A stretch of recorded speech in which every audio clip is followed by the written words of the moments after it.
Terima kasih pemirsa, Anda kembali menyaksikan Kominfo Newsroom. Pemirsa, Sekretaris Jenderal DPR RI melakukan redesain website DPR RI. Langkah ini merupakan bentuk komitmen DPR RI untuk terus meningkatkan pelayanan informasi terhadap masyarakat melalui website DPR RI. Selain itu, kegiatan ini dilakukan juga untuk mensosialisasikan tampilan baru website DPR RI yang lebih user-friendly, informatif, serta partisipatif. Badan Koordinasi Kehumasan bekerjasama dengan DPR Republik Indonesia menyelenggarakan seminar tematik dengan tajuk redesign website DPR RI. Seminar ini bertujuan untuk mendapatkan aspirasi publik tentang fitur dan wajah baru laman situs DPR RI, serta menjadi forum untuk bertukar gagasan tentang bagaimana pengelolaan dan kinerja website yang baik. Dalam sambutannya, Sekretaris Jenderal DPR RI menyatakan bahwa dengan tampilan laman situs baru ini dapat meningkatkan diseminasi informasi yang lebih baik kepada publik tentang kinerja DPR RI. Mengusung konsep user-friendly, informatif, serta partisipatif, tampilan baru website DPR RI menjanjikan akses informasi yang lebih mudah, serta terdapat fitur bagi masyarakat memberikan aspirasi. Dirjen IKP Kominfo Usman Kansong usai mengikuti forum tematik Bakohumas yang bertajuk redesign website DPR RI menyambut periode 2024-2029, menyebutkan ini adalah langkah yang sangat tepat yang dapat dilakukan oleh Humas Kementerian Lembaga dan Daerah dalam upaya peningkatan sarana sosialisasi kepada masyarakat. Usman Kansong menyebutkan ada 3 hal yang perlu dibenahi. Pertama adalah tampilan, di mana penilaian awal dari pengunjung website adalah tampilan website. Kedua, interaktivitas untuk mendorong adanya respon dari masyarakat. Dan yang ketiga, yakni konten yang baik. Ya, ini bagus sekali ini. Saya kira tema yang biasanya temanya kan sektoral ya kan, tergantung dengan kementerian lembaga. Tapi tema yang diangkat oleh DPR ini, oleh Humas DPR ini, saya kira tema semua. Ya, kepentingan kita semua, redesign website. Nah, karena itu ya kita mengapresiasi ya DPR yang sudah menyelenggarakan forum Bakohumas dengan tema redesign website ini. Ya, mudah-mudahan ini juga bisa mendorong kementerian dan lembaga lain untuk melakukan perubahan-perubahan, perbaikan-perbaikan website mereka. Karena website ini penting sebagai sarana komunikasi kita dengan masyarakat secara luas. Pertama untuk menambah pengetahuan masyarakat, kedua untuk membentuk sikap positif masyarakat terhadap program-program pemerintah, DPR, dan lembaga-lembaga lain. Dan yang ketiga untuk melibatkan masyarakat berpartisipasi, masyarakat bisa kita ajak untuk berpartisipasi. Berkaitan dengan hal tersebut, Ketua Badan Urusan Rumah Tangga DPR RI, Agung Budi Santoso, menyebutkan langkah ini juga merupakan bentuk komitmen DPR RI untuk terus meningkatkan pelayanan informasi terhadap masyarakat melalui website DPR RI. Saya kira yang membuka website DPR selama ini mendapatkan apa yang dia cari. Artinya itu memenuhi. Ya, cuman memang betul yang disampaikan, kita tidak bisa sekali klik, 2 kali klik, 3 kali klik baru yang kita cari keluar.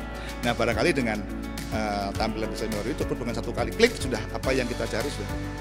Gitu. Jadi ini menjadi satu redesign ya, perubahan desain ya dari yang kemarin seperti itu. Ya mungkin masukan juga, saya juga ada beberapa diskusi, Pak ini agak sulit Pak, bukannya mesti begini, pencet ini baru Pak keluar gitu. Nah mudah-mudahan dengan yang baru ini lebih mudah ya, orang bisa lebih mudah mengakses informasi mengenai DPR, ya orang tertarik gitu. Kalau susah ya kalau sampai 10 kali klik ya orang nggak tertarik nanti untuk membuka website DPR.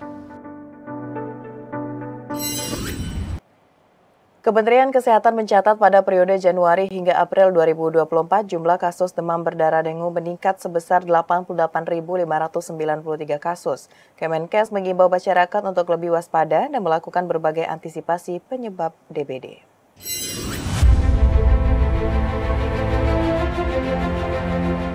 Kepala Biro Komunikasi dan Pelayanan Publik Kementerian Kesehatan Siti Nadia Tarmizi menyebutkan pada periode Januari hingga April 2024 jumlah kasus DBD di Indonesia mencapai 88.593 kasus. Sementara pada periode yang sama di tahun 2023, jumlah kasus DBD sebesar 28.579 kasus. 5 kabupaten dan kota dengan kasus DBD tertinggi yaitu Kota Bandung 3.468 kasus, disusul dengan Kabupaten Tangerang dan Kota Bogor. Nadia juga melaporkan hingga saat ini kasus kematian akibat DBD sebanyak 621 kasus selama 2024. Sementara pada periode yang sama terdapat 209 kematian. Dengan tingkat kematian tertinggi berada di Kabupaten Bandung sebanyak 29 kematian, Kabupaten Jepara sebanyak 21 kematian, dan Kota Bekasi sebanyak 19 kematian. Nadia mengatakan bahwa Kementerian Kesehatan telah menyiapkan fasilitas kesehatan untuk alat dan cairan infus, termasuk ABT dan fogging sebagai langkah antisipasi. Lebih lanjut, Nadia mengimbau kepada masyarakat pemerintah daerah untuk melakukan langkah pencegahan demam berdarah seperti pembersihan sarang nyamuk dan 3M, menguras, menutup, dan mengubur. Menko PMK Muhadjir Effendi memberikan apresiasi bagi Satgas Kementerian Lembaga dan pemerintah daerah dalam penanganan darurat bencana di berbagai daerah yang terjadi dalam beberapa pekan terakhir.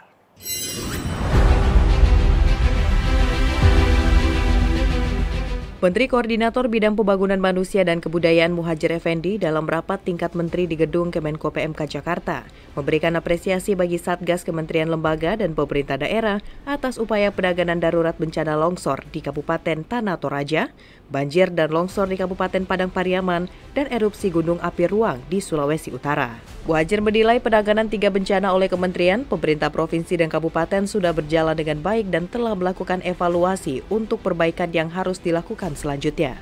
Muhadjir memberikan sejumlah catatan yang harus dilakukan untuk beberapa kementerian dalam penanganan bencana. Muhadjir meminta agar sinergi semua pihak tetap terjaga agar penanganan bencana dapat berjalan dengan baik di setiap daerah. Dan sekarang ini adalah pertama melakukan evaluasi, kemudian kita membahas tentang apa yang harus dilakukan untuk berikutnya. Kementerian Lingkungan Hidup dan Kehutanan akan menyuarakan terkait konservasi air dalam penyelenggaraan World Water Forum ke-10 pada 18 hingga 25 Mei mendatang.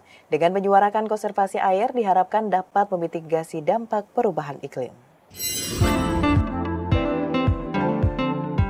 Sebagai upaya perlindungan, pemeliharaan, dan pelestarian keberadaan sumber daya air agar selalu tersedia dalam kualitas maupun kuantitas, Kementerian Lingkungan Hidup dan Kehutanan akan menyuarakan manfaat konservasi air dalam penyelenggaraan World Water Forum ke-10. Acara yang digelar di Bali pada 18 hingga 25 Mei tersebut merupakan pertemuan penting bagi para pemimpin global dan ahli air yang diharapkan akan menjadi ajang produktif untuk membahas isu-isu keberlanjutan air di seluruh dunia. Direktur Perencanaan dan Pengawasan Pengelolaan Daerah Aliran Sungai KLHK, M. Saparis Sudaryanto mengatakan, konservasi air bermanfaat untuk memitigasi dampak perubahan iklim dengan melakukan penanaman hutan kembali. Dengan menyuarakan keterkaitan antara konservasi air dengan pencegahan perubahan iklim di World Water Forum, M. Saparis berharap Indonesia bisa mendapatkan bantuan pendanaan inovatif untuk memitigasi dampak perubahan iklim. Dalam forum internasional tersebut, KLHK juga ingin mendorong penetapan World Lake Day atau Hari Danau Dunia agar dapat menjadi landasan untuk memulihkan danau-danau di Indonesia. Jadi konservasi air tadi akan punya manfaat lainnya, yaitu berupa pengendalian perubahan iklim. Jadi ini yang akan kita declare di sana, gitu. Mudah-mudahan ini bisa menumbuhkan peran serta para pihak termasuk dalam pendanaan, ya pasti partisipasi untuk itu semua. Beralih ke informasi lainnya pemirsa, Kementerian Keuangan menetapkan Desa Ngelanggeran Kecamatan Patu Kabupaten Gunung Kidul Daerah Istimewa Yogyakarta menjadi Desa Keuangan. Direktur Jenderal Perimbangan Keuangan Kementerian Keuangan Luki Alfirman mengatakan, Desa Ngelanggeran merupakan desa pertama di Indonesia yang ditetapkan sebagai Desa Keuangan lantaran kinerja desa tersebut mampu menunjukkan pembangunan yang baik.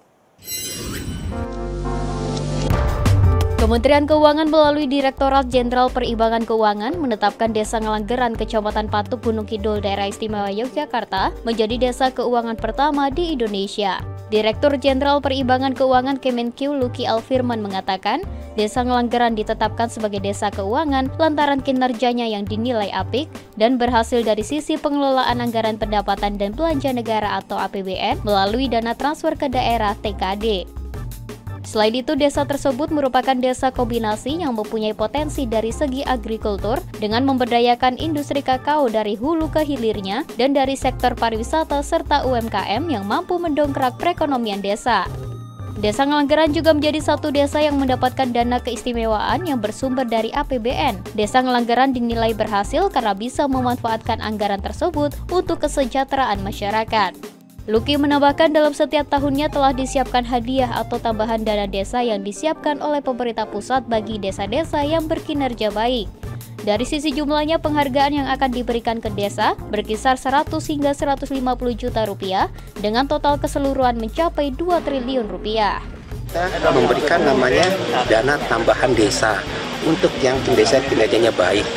Nah, contohnya tadi misalnya desa ini mendapatkan tambahan dana desa tersebut karena kinerjanya yang baik tadi. Itu alokasinya tahun lalu kurang lebih 2 triliun kita bagikan kepada desa-desa yang berkinerja baik tersebut. Satu desa total apa yang itu kita bagikan kurang lebih ke 15.000 desa. Di satu desa bisa dapat antara 150 juta. Pemirsa, kami akan segera kembali dengan dialog khusus pelindungan konsumen bersama OJK dengan rekan kami Anggria Ratri sesaat lagi.